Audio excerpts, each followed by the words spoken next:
നേരത്തെ ഡോക്ടർ നാദിയ പറയുകയായിരുന്നല്ലോ, അതായത് ഈ എത്ര നിയമമുണ്ടായിട്ടും കാര്യമില്ല, കാര്യങ്ങൾ അതേപടി തന്നെ നടക്കുന്നു, നിയമങ്ങൾ ഒന്നിനു പുറകെ ഒന്നായി കൂടുന്നു എന്ന് മാത്രം.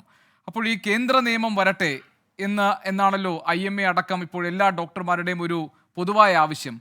ഈ നിയമത്തോടെ ഡോക്ടർമാർ അല്ലെങ്കിൽ ആരോഗ്യ പ്രവർത്തകർ സംരക്ഷിക്കപ്പെടും എന്ന് കരുതുന്നുണ്ടോ?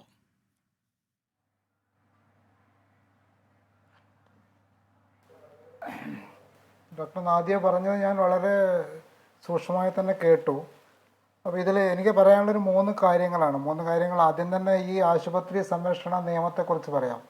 ഞങ്ങൾ ആവശ്യപ്പെടുന്നത് ദേശീയ തലത്തിൽ പഴുതുകൾ അടച്ചുകൊണ്ടുള്ള സുശക്തമായിട്ടുള്ളൊരു ആശുപത്രി സംരക്ഷണ നിയമമാണ് നമ്മുടെ ആവശ്യം.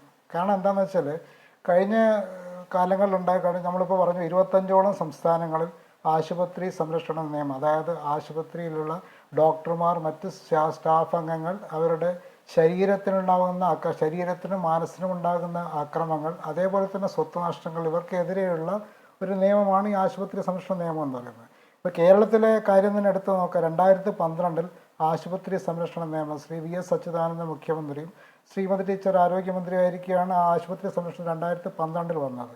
അതിനുശേഷം കഴിഞ്ഞ 2023 ഞങ്ങൾ കണ്ടു, നമ്മുടെ വളരെ ദൗർഭാഗ്യകരമായ രീതിയിൽ നമ്മളൊരു സഹോദരിയെ അവിടെ ചികിത്സിക്കാൻ വേണ്ടുന്ന ഒരു പ്രതിയെ കുത്തേറ്റ് മരിച്ചിരിക്കുന്ന ഒരു സംഭവത്തിൻ്റെ തുടർച്ചയായി നടന്ന നമ്മുടെ സമരങ്ങളും മറ്റും ശേഷം അതിനൊരു പഴയ ആശുപത്രി സംരക്ഷണ നിയമം, ഒരു പരിഷ്കരിച്ച് വന്ന ആശുപത്രി സംരക്ഷണ നിയമം 2023 അതിൽ തന്നെ പറയുന്നത് ഈ ഒരു ആക്രമണം ഉണ്ടായി പരാതി സമർപ്പിച്ചു കഴിഞ്ഞാൽ 2 മാസത്തിനകം അതിൻ്റെ തുടർ നടപടികൾ നടത്തി അതിലുള്ള കുറ്റപത്രം സമർപ്പിക്കണം, മറ്റു നടപടികൾ സ്പീഡിലാക്കണം, വേണമെന്നുണ്ടെങ്കിൽ പ്രത്യേക കോടതിയുടെ സേവനം എടുക്കാമെന്നൊക്കെയാണ്.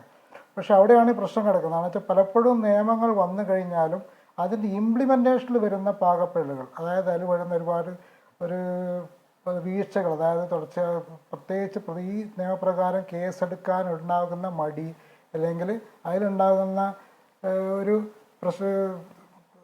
താല്പര്യം കാണിക്കായ്മ, അങ്ങനെയുള്ള കാര്യങ്ങൾ. അതേപോലെ തന്നെ കേസ് എടുത്താൽ തന്നെ പ്രതികളെ അറസ്റ്റ് ചെയ്യാനുണ്ടാകുന്ന താമസം, പ്രതികൾ അറസ്റ്റ് ചെയ്താൽ മറ്റു പല സ്വാധീനങ്ങൾ കൊണ്ട് അവരെ എളുപ്പത്തിൽ വിട്ടുപോകാവുന്ന രീതിയിൽ ജാമ്യമില്ലാത്ത വകുപ്പ് പ്രകാരമാണ് ശരിക്കും ആശുപത്രി സംരക്ഷണ നിയമത്തിൽ അറസ്റ്റ് ചെയ്യേണ്ടത്.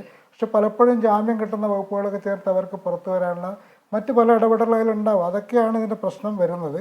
അതുകൊണ്ട് തന്നെ നമ്മൾ ആവശ്യപ്പെടുന്നത് എന്താ വെച്ചാൽ ഇതിനൊക്കെ ഒരു പീരിയോഡിക്കായിട്ടുള്ളൊരു ഓഡിറ്റിംഗ് വേണം. ഈ നിയമങ്ങൾ ശക്തമായി നടപ്പിലാക്കുന്നുണ്ടോ എന്ന് നോക്കണം. അതേപോലെ തന്നെ ഈ ആശുപത്രി സംരക്ഷണ നിയമത്തിൽ പറയുന്നുണ്ട് എല്ലാ ആരോഗ്യ സ്ഥാപനങ്ങളിലും ഒരു പോലീസ് എയ്ഡ് പോസ്റ്റ് വേണം, അതേപോലെ തന്നെ CCTV ക്യാമറ സേവനം വേണം, മറ്റ് റെസ്ട്രിക്ഷൻസ് അങ്ങനെയുള്ള കാര്യങ്ങളൊക്കെ വേണമെന്ന് പറയുന്നുണ്ട്. അതൊന്നും തന്നെ കേരള സംസ്ഥാനത്തിലടക്കം ഒരു സ്ഥലത്ത് ഇതേവരെ ഇംപ്ലിമെൻ്റ് ചെയ്തിട്ടുള്ള ഭയങ്കര ദുഃഖകരമായൊരു സത്യമാണ്. അതുകൊണ്ട് തന്നെ പീരിയോഡിക് ഓഡിറ്റിംഗ് ആൻഡ് ഇവാലുവേഷൻ ഇതെങ്ങനെയൊക്കെ നടപ്പിലാക്കുന്നുണ്ടെന്നുള്ള കാര്യം നമ്മൾ പീരിയോഡിക്കായിട്ട് കാലാകാലങ്ങളിൽ ഓഡിറ്റ് നടത്തിയിട്ട് അതിൻ്റെ ന്യൂനതകൾ പരിഹരിക്കേണ്ടതുണ്ട്. അപ്പോൾ അതാണ് ഒരു കാര്യം. പിന്നെയുള്ളതെന്താ വെച്ചാൽ നമുക്കിപ്പോൾ ഈ NMCയുടെ കാര്യം എടുക്കാം. നമ്മൾ ഈ മെഡിക്കൽ കോളേജുകളുടെ സുരക്ഷിതത്വമില്ലായ്മ അല്ല ആശുപത്രിയുടെ സുരക്ഷിതത്വം എന്ന് പറഞ്ഞല്ലോ. ഈ മെഡിക്കൽ കോളേജുകൾ തുടങ്ങുമ്പോൾ പാലിക്കേണ്ട അല്ലെങ്കിൽ ഉണ്ടായിരിക്കേണ്ട സംവിധാനങ്ങൾ സുരക്ഷിതത്വത്തിന് വളരെ പ്രാധാന്യം നൽകി അതേപോലെ തന്നെ മറ്റെല്ലാ സംവിധാനങ്ങളും ഉണ്ട് എന്ന് ഉറപ്പുവരുത്തുന്നത് മെഡിക്കൽ കോളേജ് തുടങ്ങുമ്പോൾ മാത്രമല്ല, പിന്നീട് ഇടയ്ക്കിടെ ഉണ്ടാകുന്ന ഇത്തരം ഓഡിറ്റിങ്, അതായത് പീരിയോഡിക് ഇവാലുവേഷൻ, അതായത് കാലാകാലങ്ങളിൽ നടത്തുന്ന പരിശോധനകൾ വഴി ഇതൊക്കെ അവിടെ നിലവിലുണ്ടോ, അല്ലെങ്കിൽ എന്തെങ്കിലും പ്രശ്നങ്ങൾ അല്ലെങ്കിൽ സംഭവങ്ങൾ ഉണ്ടായിക്കഴിഞ്ഞാൽ അവിടെയുള്ള അധികാരികൾ കാര്യക്ഷമമായിട്ട് തന്നെ അതിൽ ഇടപെട്ട് കാര്യങ്ങൾ ചെയ്യുന്നുണ്ടോ എന്ന് കണ്ടെത്താനുള്ള തുടർച്ചയായിട്ടുള്ള പരിശോധനകൾ, ഇവാലുവേഷൻ വേണമെന്നാണല്ലോ അല്ലേ താങ്കൾ ഉദ്ദേശിക്കുന്നത്? സംസ്ഥാന ഗവൺമെന്റ് അതെ. അപ്പോൾ ഡോക്ടർ പറഞ്ഞതുപോലെ തന്നെ കേരളത്തിൽ നിന്നല്ല ഈ രാജ്യത്ത് ഒരിടത്തും ഇനി ആരോഗ്യ പ്രവർത്തകർ ആക്രമിക്കപ്പെടുന്ന ഒരു സംഭവം ഉണ്ടാകാതിരിക്കട്ടെ. അത്തരത്തിലുള്ള നീക്കങ്ങൾ മുളയിലെ നുള്ളിക്കളയാൻ പാകത്തിലായിരിക്കണം നമ്മുടെ നിയമങ്ങൾ ഉണ്ടാകേണ്ടത്. അതിനൊരു കേന്ദ്ര നിയമമാണ് അനിവാര്യമെങ്കിൽ അതിലേക്ക് പോകുമെന്ന് കരുതുക. ഏതായാലും IMAയുടെ നേതൃത്വത്തിലൊക്കെ നടക്കുന്ന രാജ്യവ്യാപകമായ ഡോക്ടർമാരുടെ പ്രതിഷേധം ഇത്തരത്തിൽ ഫലം ഉണ്ടാകുമെന്ന് പ്രതീക്ഷിക്കുന്നു.